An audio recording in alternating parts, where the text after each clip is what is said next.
You guys may want to be able to run a little faster or jump a little higher. Well, you want to know what we're going to do today? Work on our legs.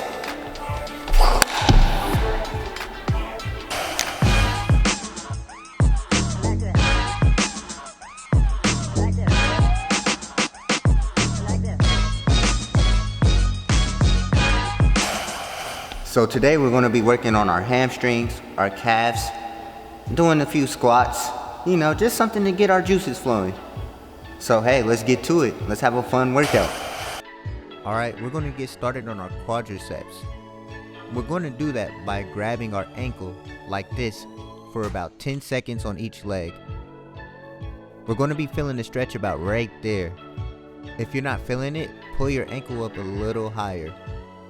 So remember, you always want to stretch before you do intense workouts to prevent injuries. Think of if you play any sports: football, basketball, baseball, volleyball, soccer. They might not be as intense in contact as football or basketball, but you need to be stretched out before any intense activity.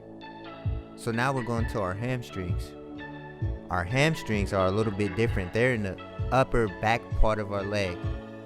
You see my knees a little bit awkwardly placed, but other than that, if you can just get that full stretch out on each leg, you'll be perfectly fine.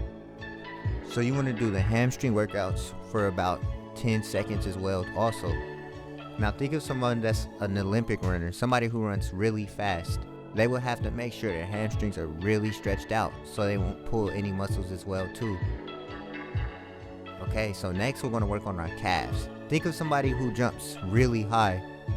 So this workout may not be as intense as the other ones, but the thing that you want to do is do it repetitively. Anything done in repetition and your body will begin to feel it. As you can see in my face, I actually begin to feel the effects of the workout. Good job. Now let's go to our squats. Now our squats is a little more intense. Now what you want to try to do is hold that for about 25 to 30 seconds if possible. You should be feeling this in your upper leg area mainly. Now this is your big workout. If you can do this one, you will have finished and completed Adam's fitness video. You see, I'm starting to feel it a little bit. I think at this point, Jasper, I was telling Jasper, I was almost done. I needed him to count quicker. So all I could tell you guys now, after doing our workout, is just to loosen it up a little bit. You know, just shake everything off. And through all of that, always be sure to drink some water. Yo, that was an awesome workout today, guys. You should be feeling it in your hamstrings, your legs, your calves a little bit. But you know what? Next week we're going to be working on our core. So be sure to like and subscribe. And thank you for tuning in.